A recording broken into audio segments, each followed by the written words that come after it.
We are here for this Power in Politics at the Capitol with a U.S. Senator from New York, Kirsten Gillibrand. Thanks so much for joining us. Thank you. It's been about 15 years since you got here. At that time, it was Governor Patterson, it was Barack Obama, now it's Kathy Hochul and Joe Biden. What would you say has changed the most over the course of your tenure here? Well, I'm older and wiser. I have figured out how to be very productive in Washington. Bringing Democrats and Republicans together on common sense ideas to get things done, to help people, to make our state safer, to make our communities thrive for their children, for families, for businesses. And I've learned that you can go a long way by listening, and that if you listen and listen to your constituents and listen to your colleagues, you can find that sweet spot of areas where we all agree. We all love our children, and we all want a safe place for them to grow up. So I've figured out how to work across party lines to get good things done. How important is it for you to be that upstate voice? He was just talking about how you're in Albany and you're down here. Why is that so important for you? I think it's important. We have a really diverse state, 20 million people, and so we have diverse industries. We have advanced manufacturing in upstate. We have some extraordinary agriculture in upstate. On Long Island as well. And so you just have to be knowledgeable about all the ways that our communities grow and how the state can create jobs, and what are the differences between a rural community and a big city. And so I feel very blessed that I get to serve the whole state and travel around the state every week. One of the big things that we've spoken about before, last time I saw you in January, one of the times that you've been in the Capitol since then, talking about food insecurity and SNAP benefits. And we talked about the Farm Bill, and there's been a framework that's been released since then, and restoring some of those pandemic era benefits. Where are you when it comes to that right now? So we are negotiating with the Republicans on what the Farm Bill will look like. It only comes up every 5 years. So it's really important that we get it done this year. The Republicans are more interested in sending resources to some of the commodity farmers, more money for rice, cotton, wheat, and they would like to cut some of the food security money.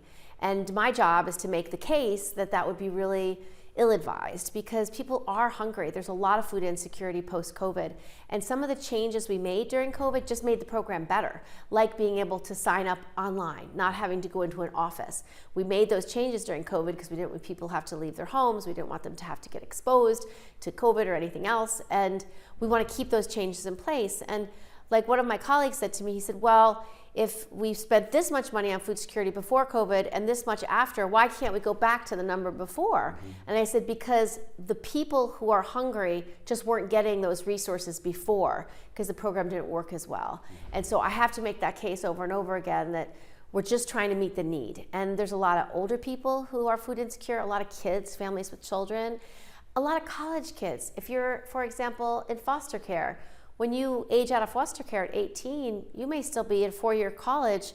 Who's paying for you to get food that you need on Thanksgiving, at Christmas, any vacation when you're not on the campus? These are real concerns for young people, and so making eligibility a little wider. Looking at the Capital Region, immigration has been an impact there, with individuals being bussed up from New York City and hotels and what have you. And President Biden, since his executive order, we just saw last month in June, lowest amount of border crossings in 3 years. Do you think that's working, and do you think there needs to be steps taken farther or fewer steps taken? Well, President Biden is trying to implement what was in this big bipartisan deal we had in the Senate that we were hoping that the House would take up. But because the House would not and would not vote on those provisions, he's trying to just implement as many as he can through emergency and executive action. He will probably be sued and might not win in court, but it's still important to do these bipartisan ideas. Shutting the border, especially when there's surges of people coming, because we can't handle it. We just can't handle the volume. Making sure we have enough lawyers and enough judges to adjudicate these cases of asylum. Most of the people that are in New York right now are claiming asylum, which they have a legal right to do, but we don't have enough lawyers and judges to adjudicate those cases quickly. They should be adjudicated in 3 to 6 months, not 3 to 6 years. And we also need to give governors like Governor Hochul the authority to issue emergency work visas. We have about 200,000 open jobs in New York State right now, and a lot of those migrants could fill them, whether it's in agriculture or in healthcare or in tourism and recreation.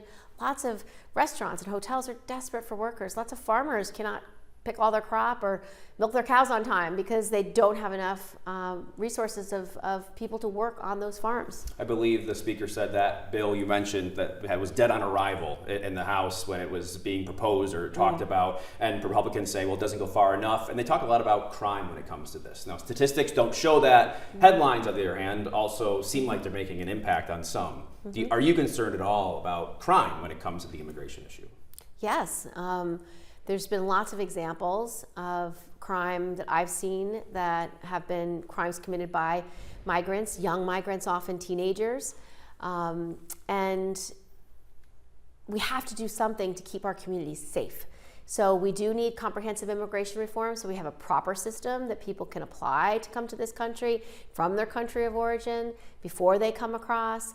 These crossings are unsafe for families with children. We saw families coming in the northern border who froze to death. It's terrible. And so we need a system that works, and we need, unfortunately, Republicans in Congress who want a comprehensive, thoughtful system that works. We can't put our heads in the sand, and then we need to give law enforcement the resources they need to make sure they can do their jobs and keep our community safe. Of course, there's a lot leading up to this week here in the Capitol, the Congress reconvening, and President Biden coming off the debate, the interview.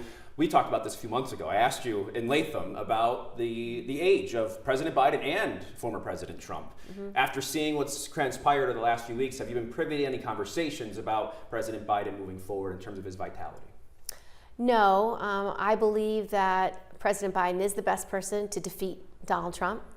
And he is older, but I would rather be 81 and honest and hardworking and do good things than have 88 indictments and be a convicted criminal, because that's what we have.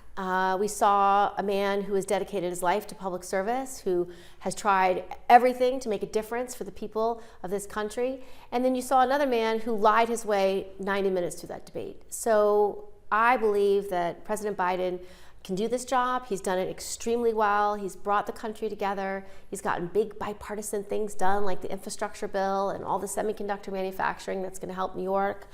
He's lowered all the prescription drug prices for our seniors. These are good things, and I believe he will continue to do those good things and do even more. You mentioned some of those, you could say, red flags with the former President Trump, and also he has a felony conviction now. He has been also found to be found liable in sexual abuse. Do you think he should drop out of this race?